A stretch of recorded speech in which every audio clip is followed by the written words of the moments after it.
Hello students, welcome back. आज हम chapter 11 क्षेत्रमिति के कुछ बेसिक कंसेप्ट्स पढ़ेंगे। आप इस वीडियो को ध्यान से देखिए। सबसे पहले हम कुछ आकृतियों की बात करते हैं जिसमें द्विविमीय और त्रिविमीय आकृतियाँ होती है। ठीक है, त्रिविमीय।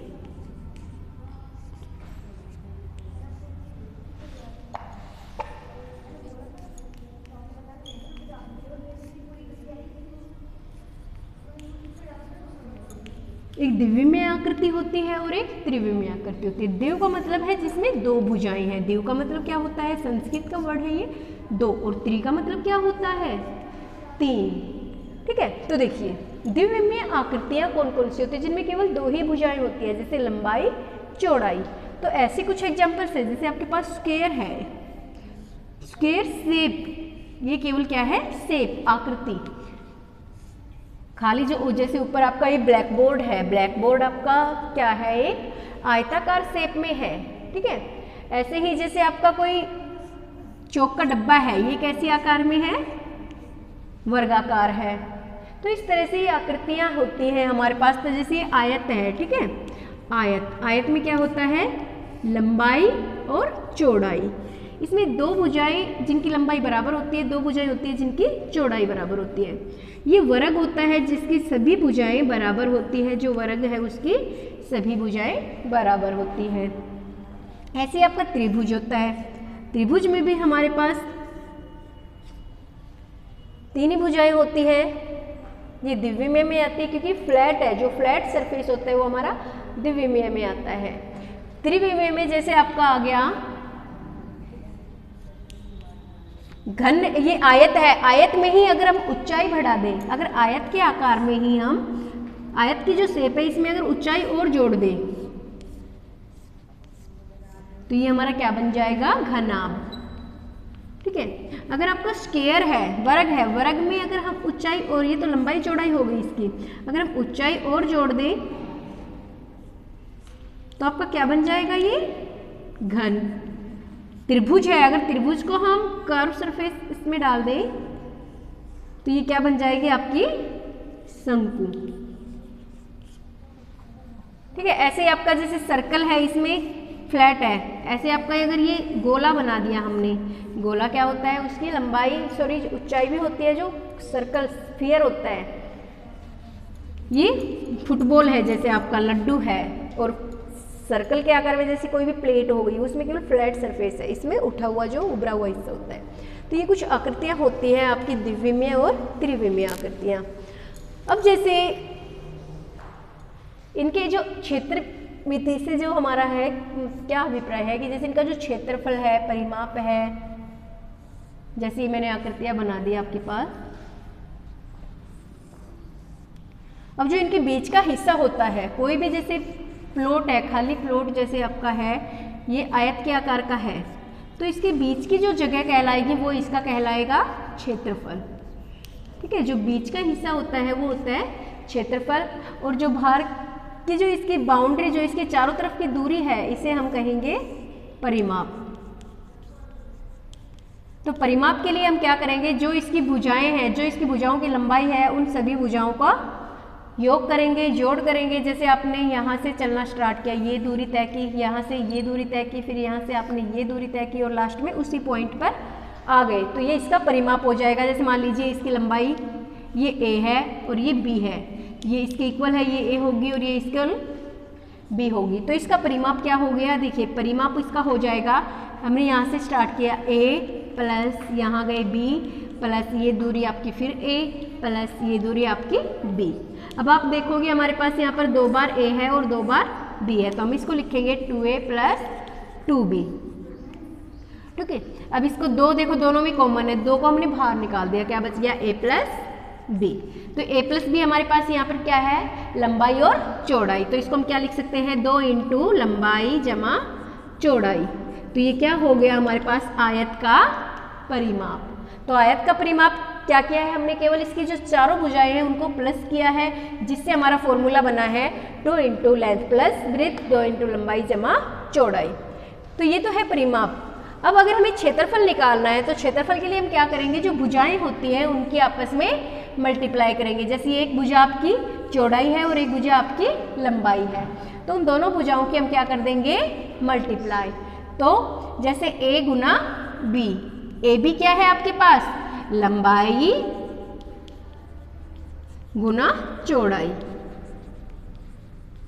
तो ये आपके पास हो गया क्षेत्रफल, आयत का क्षेत्रफल। तो इस समझ में आ गया होगा आपको कि क्षेत्रफल के लिए हम उसकी भुजाओं की गुना करेंगे और परिमाप के लिए जो भुजाओं की चारों तरफ की जो भुजाएं हैं उनका योग करेंगे।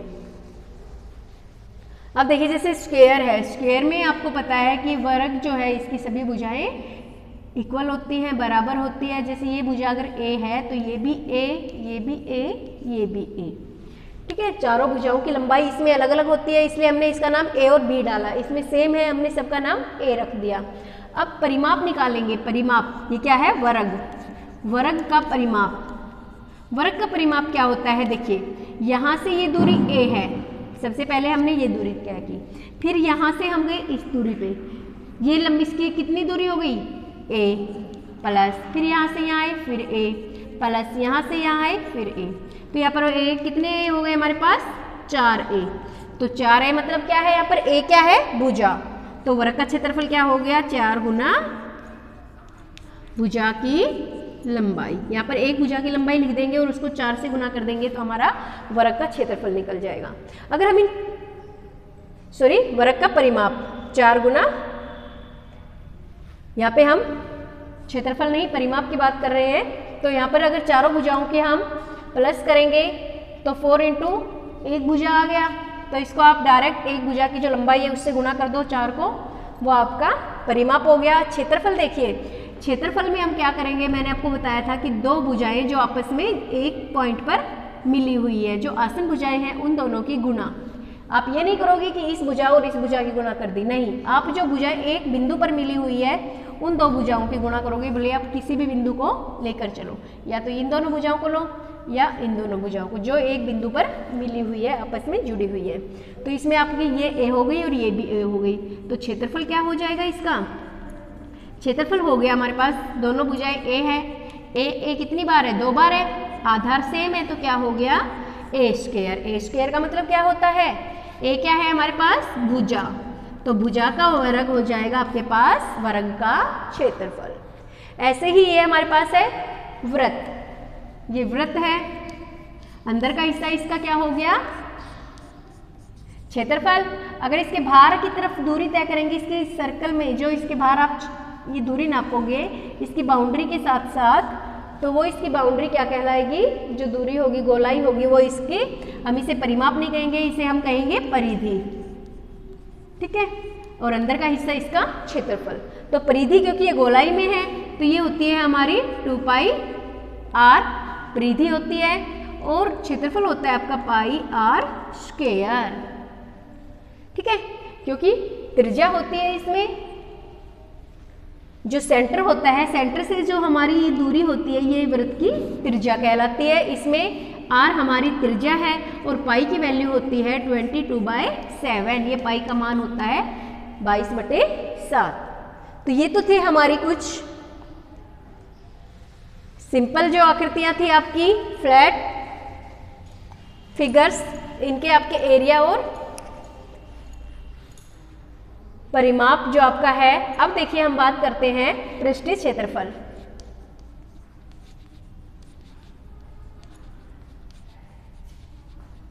इसमें एक संपूर्ण पृष्ठीय क्षेत्रफल होता है और एक होता है आपका पार्श्व पृष्ठीय क्षेत्रफल। ये दो तरीके से निकलता है आपका, इसके 2 पार्ट होते हैं पृष्ठीय क्षेत्रफल के, एक तो संपूर्ण पृष्ठीय क्षेत्रफल और एक पार्श्व पृष्ठीय क्षेत्रफल। अब ये किसका निकलेगा आपका, जैसे हमने अभी सिंपल का निकाला था, अब ये आपका जैसे घन है, ठीक है, जिसमें एक भुजा और ऐड हो गई, ऊंचाई, घनाभ है,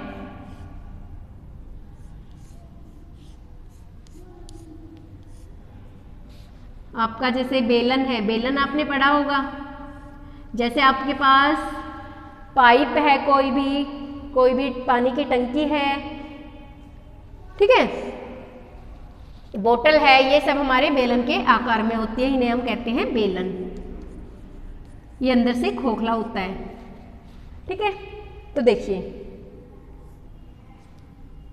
इसका जो क्षेत्रफल होता है, आपने देखा इसमें क्या बने हुए हैं, स्क्वायर बने हुए हैं, ठीक है। आप जब इसको खोलोगे तो इसमें क्या बने हुए हैं, स्क्वायर। जैसे आपके पास कोई भी एक स्क्वायर बॉक्स है, उस बॉक्स को आप चारों तरफ से देखिए, उसमें स्क्वायर है, उसके ऊपर भी एक स्क्वायर है और नीचे भी एक स्क्वायर है। कोई भी जो चौकोर डिब्बा है आपके पास, उसमें 4 वर्ग हैं जो साइडों में है और 1-2 ऊपर नीचे है। तो इसमें देखिए जैसे ये वर्ग हो गया एक तो आपके पास, ठीक है, ये कितना हो गया 1 नंबर, एक इसके इधर जो बना हुआ है साइड में ये 2 नंबर, एक इसके पीछे वाला 3 नंबर, इसके इधर वाला 4 नंबर, 4 तो आपके पास हो गए वर्ग। अब एक जो सबसे ऊपर वाला है 5 नंबर और एक सबसे 6। तो मतलब इस पूरी आकृति में हमारे पास कितने स्क्वायर है, कितने वर्ग है, 6 वर्ग है। जब आप एक घन को देखोगे ना, घनकार जो बॉक्स होता है घनाकार, उसमें 6 स्क्वायर 6 वर्ग बने हुए होते हैं। तो इनमें से हम क्या करेंगे, जब आपको पृष्ठीय क्षेत्रफल, पृष्ठीय मतलब इसके सभी भागों का क्षेत्रफल अगर आपको निकालना है, पृष्ठीय मतलब जो भी इतने भाग इसमें हैं सभी का क्षेत्रफल निकलेगा, ठीक है। तो आपने देखा कि इसके सभी पार्ट क्या है, वर्ग की आकृति में है। और आपको पता है वर्ग का आकार क्या, वर्ग का क्षेत्रफल क्या होता है, वर्ग का क्षेत्रफल, ठीक है, वो होता है भुजा गुणा भुजा, या ए स्क्वायर आप इसको लिख सकते हो।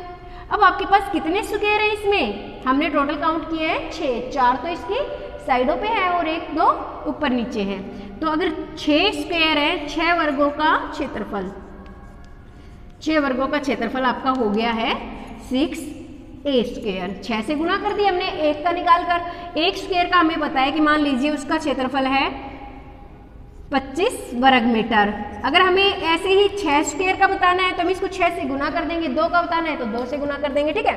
तो इसमें हमारे पास 6 वर्ग होते हैं, तो 6 वर्ग का क्या हो गया 6a स्क्वायर। अब ये 6 वर्गों का स्क्वायर जो हमारा है पूरी आकृति का क्षेत्रफल हो गया। तो ये पूरी आकृति आपकी क्या है, घन है, तो ये आपका हो गया घन का संपूर्ण। संपूर्ण क्यों, क्योंकि हमने इसके सभी भाग लिए हैं। संपूर्ण पृष्ठीय क्षेत्रफल क्या हो जाएगा 6a स्क्वायर, घन का संपूर्ण पृष्ठीय क्षेत्रफल। अब देखिए ये तो था संपूर्ण पृष्ठीय क्षेत्रफल। संपूर्ण पृष्ठीय क्षेत्रफल में जो आपके पास आकृति है उसके सभी भागों का आप क्षेत्रफल लोगे। अब पार्श्व पृष्ठीय क्षेत्रफल है, पार्श्व में क्या है, केवल हमें उसकी बाउंड्री जो भार की जो उसकी सतह है केवल वो लेनी है, ऊपर और नीचे का हिस्सा हम नहीं लेंगे, केवल कर्व जो कर्व आकृति में है, जो गोलाई में है, मतलब जैसे जो बॉक्स है उस बॉक्स की केवल ये 4 भुजाएं लेंगे, ऊपर और नीचे का हिस्सा नहीं लेंगे, उसका कर्व लेंगे, कर्व सरफेस एरिया। तो कर्व में आपके पास केवल 4 भुजाएं आएंगी, ऊपर और नीचे का हिस्सा हम छोड़ देंगे, तो वही हो जाएगा एक भुजा का, एक साइड का आपका स्क्वायर हो गया, 4 साइड का आपका क्या हो जाएगा 4a स्क्वायर। तो ये क्या हो गया आपके पास पार्श्व पृष्ठीय क्षेत्रफल। किसका है, ये घन का है, ठीक है। ऐसे देखिए बेलन है, बेलन में आपके पास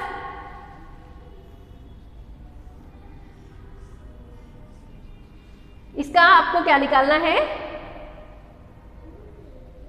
क्षेत्रफल। क्षेत्रफल के लिए देखिए ये आपके पास क्या हो गया, वृत्त, एक वृत्त ऊपर है एक वृत्त नीचे है, कितने वृत्त हो गए 2 वृत्त। तो pi are square plus pi are square plus ये आपके पास इसकी जो गोलाई है ये कैसे निकलेगी आपकी, ये गोलाई, ये जो इसकी आकृति है जो आपके पास बेलन है इसकी ये वाले जो क्षेत्रफल है वो कैसे निकलेगा, देखिए। तो उसके लिए हम क्या करेंगे, जो इसकी ये गोलाई है कि ये कितनी इसकी गोलाई है और कितनी इसकी ऊंचाई है, तो गोलाई के लिए हम इसमें निकालेंगे 2 पाई आर और साथ में ऊंचाई। तो ये इसका हो गया आपका जो कर्व, जो गोलाई में जो एरिया है वो हो गया इसका 2 पाई आर एच। तो ये हम टोटल सरफेस एरिया निकाल रहे हैं, ये कितने हो गए 2 pi are square plus 2 pi r h. अब इनमें कॉमन निकालेंगे, 2 भी दोनों में है, पाई भी दोनों में है और आर भी दोनों में है। अब हमने कॉमन निकाला 2 पाई आर, अब क्या बच गया, इसमें आर बच गया और इसमें एच बच गया। ये हमारे पास क्या आ गया, बेलन का संपूर्ण पृष्ठीय क्षेत्रफल, जिसे हम टोटल सरफेस एरिया बोलते हैं। अब अगर आपको खाली कर्व सरफेस एरिया निकालना है, मतलब इसका पार्श्व पृष्ठीय क्षेत्रफल निकालना है, तो उसमें हम नीचे और ऊपर का हिस्सा छोड़ देंगे, इन दोनों को हटा देंगे। जो बीच का हिस्सा बच गया, जो इसकी परिधि है, मतलब जितनी गोलाई, जो इसका घेरा है प्लस इसकी ऊंचाई, इससे गुणा कर देंगे हम, तो घेरा इसकी परिधि हो गई और h, तो पार्श्व पृष्ठीय क्षेत्रफल क्या हो गया 2πRh, ये इसका पार्श्व पृष्ठीय क्षेत्रफल हो गया। घनाभ में देखिए, घनाभ का संपूर्ण पृष्ठीय क्षेत्रफल आपका क्या हो जाएगा, इसमें क्या शेप है, क्या आकृति है, आयत की आकृति है, और आयत का क्षेत्रफल आप सभी को पता है क्या होता है, लंबाई गुणा चौड़ाई, L से लंबाई लेंथ और B से ब्रीथ मतलब चौड़ाई, तो आयत का क्षेत्रफल हो गया लंबाई गुणा चौड़ाई। अब इस घनाभ, जैसे आपके पास आपकी बुक है, आपका लंच बॉक्स है, आपकी ज्योमेट्री बॉक्स है, वो सभी ईंट है, ये सभी किस आकृति में है, घनाभकार आयत जो आकृति है। अब ईंट आप देखोगे, ईंट में एक हिस्सा ऊपर होता है और एक हिस्सा जो उसका नीचे का होता है, साइडों में होती है उसकी, ठीक है। तो ये देखिए, ये इसकी लंबाई हो गई, ठीक है, और चौड़ाई, ये हमने एक हिस्सा लिया है आयत का।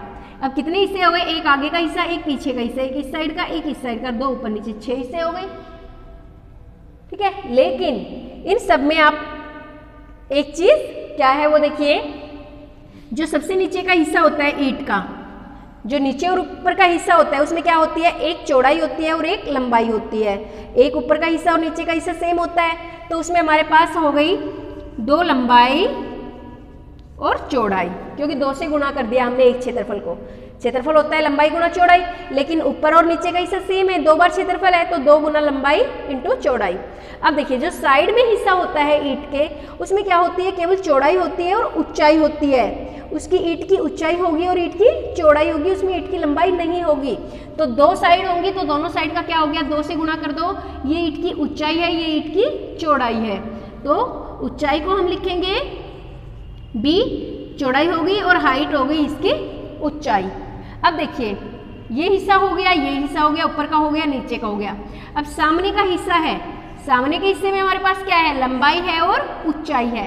सामने के हिस्से में हमारे पास क्या है, लंबाई, ये भी 2 बार है आगे और पीछे, लंबाई इंटू ऊंचाई LH। तो अब इनमें हम सब में 2 कॉमन है, 2 को बाहर निकाल देंगे, लंबाई चौड़ाई, चौड़ाई ऊंचाई और लंबाई ऊंचाई, 2 into length breadth plus breadth height plus length height, ये आपके पास हो गया संपूर्ण पृष्ठीय क्षेत्रफल घनाभ का। अगर इसका आपको पार्श्व पृष्ठीय क्षेत्रफल निकालना है, तो हम ऊपर और नीचे का हिस्सा कम कर देंगे।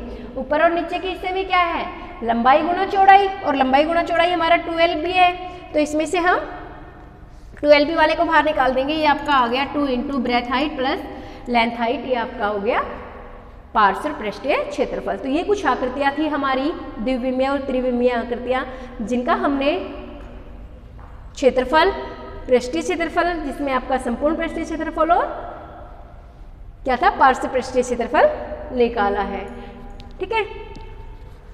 अब देखिए, अगर इनका आयतन निकालना है, इसके बाद आपका आता है आयतन।